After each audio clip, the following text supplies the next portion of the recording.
We are taught to be polite and agreeable, yet we are rarely taught how to protect ourselves with dignity. Boundaries are the quiet architecture of respect that most people never examine until something breaks. Philosophers across eras have wrestled with limits as both ethical practices and psychological realities.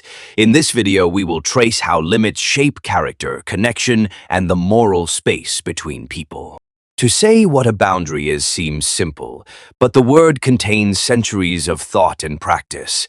Boundaries can be seen as moral lines, personal needs, and social norms all wrapped into one lived reality. Philosophically, a boundary defines who I am in relation to who you are, and who I am in relation to the world. That definition is never merely theoretical because it guides what we allow, what we refuse, and how we expect to be treated.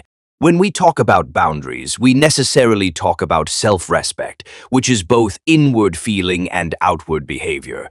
Self-respect demands that we know our limits and act on them in a way that preserves dignity and authenticity. Setting a limit is an act of moral self-recognition, a statement about what we will permit the world to do to us. Those statements are not always loud or dramatic, but they are decisive and shape the texture of our lives. At a psychological level, boundaries organize identity by creating a stable sense of inside and outside.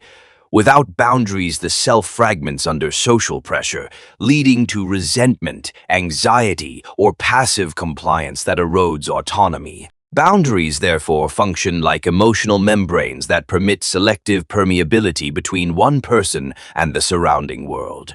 Understanding this mental physiology helps explain why boundary work feels both risky and liberating at the same time.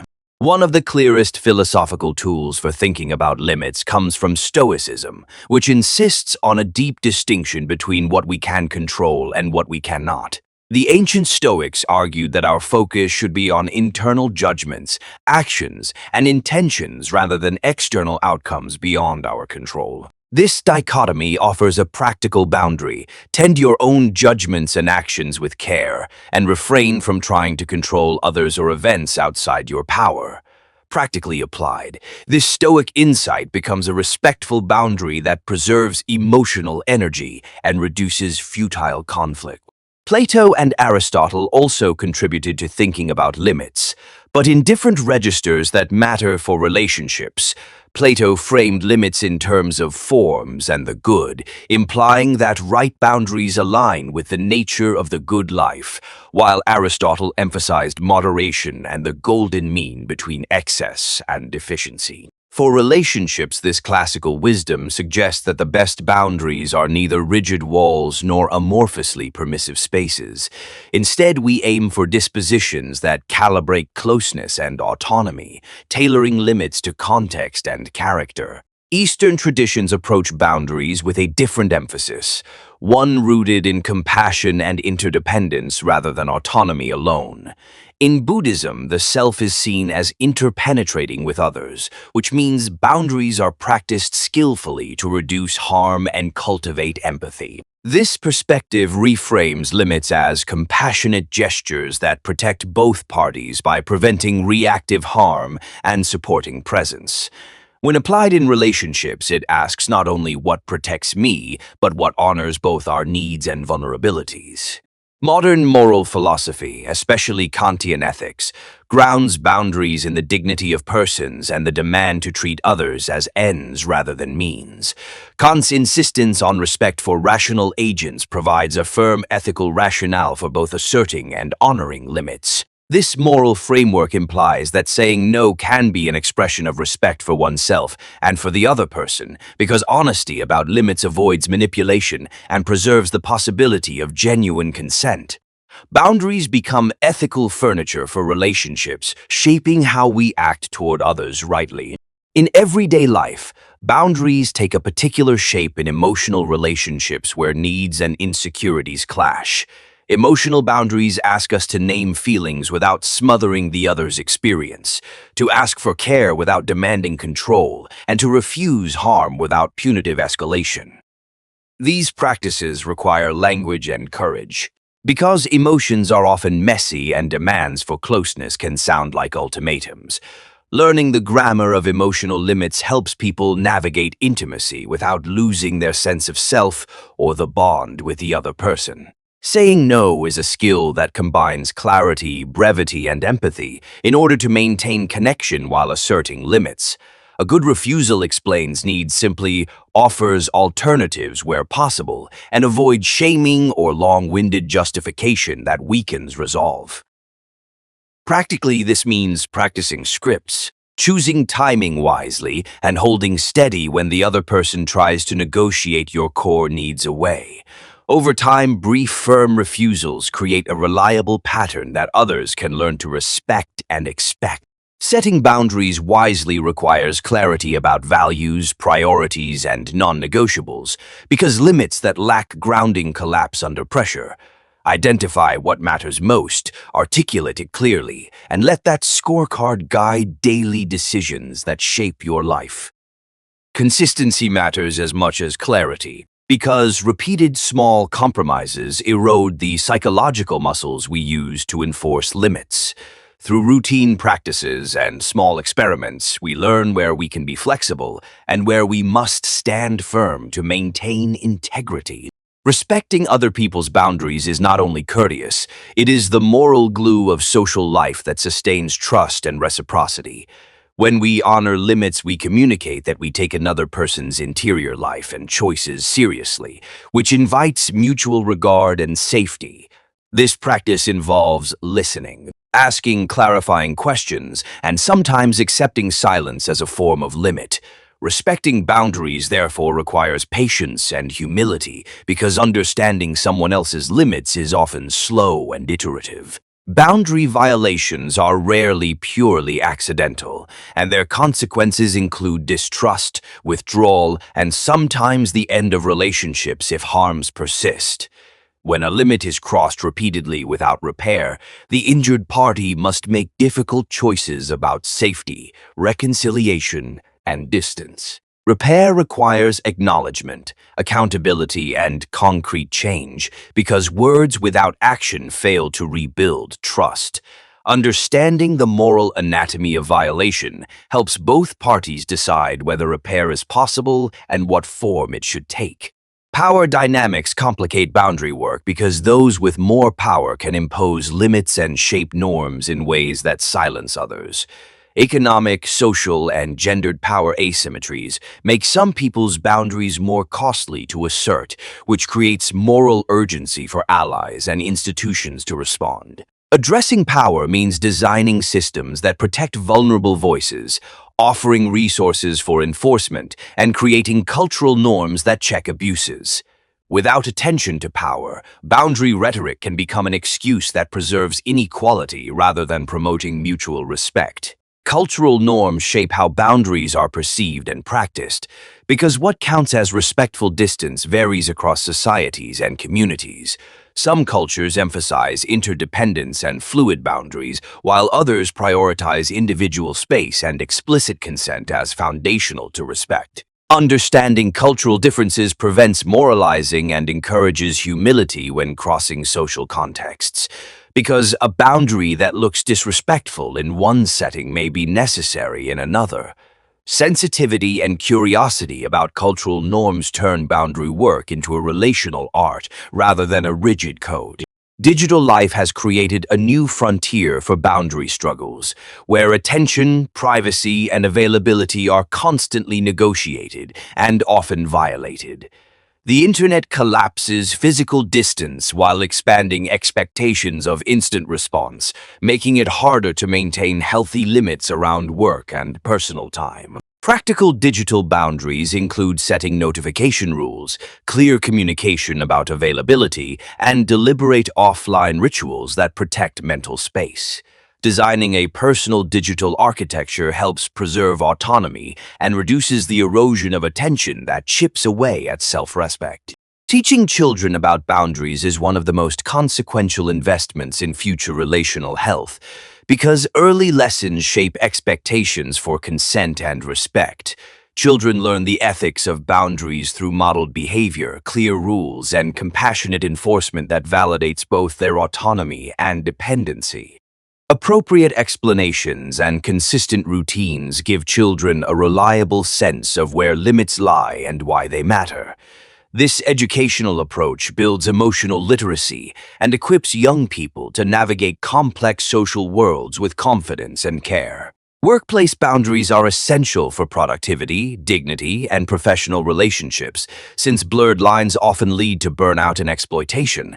Clear expectations about hours, communication channels, and roles protect both employees and employers by reducing friction and confusion. Organizations that institutionalize respect through policies and norms create safer environments where people can contribute without sacrificing their well-being. Boundary-friendly workplaces treat limits as structural design choices rather than individual failings to be corrected privately. Intimacy asks a difficult question. How close can two people be while still honoring separate selves and independent projects? Healthy intimacy preserves mutual influence without erasing autonomy, and it deliberately negotiates limits as situations and needs evolve. Practices such as periodic check-ins, transparent disclosures, and negotiated time alone maintain a delicate balance between togetherness and freedom. Intimacy then becomes a continuous conversation rather than a static condition to be assumed without maintenance. To bring these ideas to life, it helps to imagine a few everyday scenarios where boundaries matter deeply and predictably. Picture a friend who constantly borrows money without repayment, a partner who expects total transparency about passwords, or a boss who emails at all hours demanding immediate responses. Each scenario asks us to weigh dignity, relational needs, and practical consequences, then choose actions that preserve integrity without escalating harm. These thought experiments show that boundary setting is an active moral skill that must reckon with context and cost. Conflict over limits is inevitable because different people value different things and possess different tolerances for discomfort. The question is not whether disputes will occur, but how we structure their resolution so that dignity survives and relationships can continue. Constructive approaches involve separating facts from interpretations, identifying underlying needs, and offering options for repair that are concrete and time-bound. These tools turn boundary conflicts from identity battles into solvable problems with moral clarity. Maintaining boundaries over time requires adaptation because people's needs, contexts, and capacities change as life progresses. A boundary that worked last year might require revision after a job change, a move, or the arrival of a child. So flexibility and reevaluation are part of long-term stewardship. Keeping a public or private log of agreements, checking in periodically, and renegotiating terms with openness prevents stagnation and resentment. Boundaries are therefore living practices that call for both fidelity to principle and responsiveness to change. Viewed ethically, boundaries are not selfish barriers but frameworks for mutual flourishing in which people can pursue projects and intimacy without coercion. When well-crafted and honored, limits turn relationships into spaces of reciprocal care where needs are met without exploitation. This reframing asks us to see boundary work as an ongoing communal ethic rather than an individual defensive tactic. It elevates limits into practices of civic virtue that sustain pluralistic life. People commonly make mistakes when setting boundaries, including vague messaging, guilt-based bargaining, and oscillation between rigidity and permissiveness. These patterns often stem from fear of loss, perfectionist expectations, or a misunderstanding of what respect requires. Corrective strategies involve learning to be assertive without aggression, practicing compassionate transparency, and accepting that some limits will disappoint others while still protecting core values. Mistakes are inevitable, but reflection and corrective action rebuild credibility and strengthen future boundaries. Philosophically, there is a deeper twist. Limits teach us about freedom by showing that boundaries are preconditions for meaningful autonomy. Far from restricting our possibilities completely, well-chosen limits create the space within which authentic choice and flourishing can occur. This insight reframes restraint as enabling rather than merely prohibitive, because a life without any constraints collapses into chaos and diluted meaning. Boundaries, therefore, are not the enemy of freedom, but its necessary architecture. In the modern world, the ethical demand to respect boundaries calls for structural solutions, as well as personal courage, because social institutions shape what is possible for individuals. Laws, workplace policies, and cultural norms can either reinforce dignity or create environments where boundary assertions are punished. Advocacy for fairer systems is thus part of boundary ethics, because when structures protect rights and reciprocity, individuals can focus on relationships rather than survival. Collective arrangements that honor limits multiply the capacity for respect across communities. A practical checklist for wise boundary setting includes clarity about values, succinct communication, predictable follow-through, and mechanisms for repair when violations occur. Combining these elements reduces ambiguity and provides a roadmap for maintaining dignity without burning bridges. Practice decisions on low-stakes issues first, then apply learned patterns to more consequential domains once your confidence grows. Small, consistent actions accumulate into reputational strength that makes future boundary work simpler and more respected. People often ask whether boundaries are compatible with love, and the answer is that they are intimately connected when love is mature and ethical. Love without limits can become possessiveness, while boundaries without warmth can become cold isolation.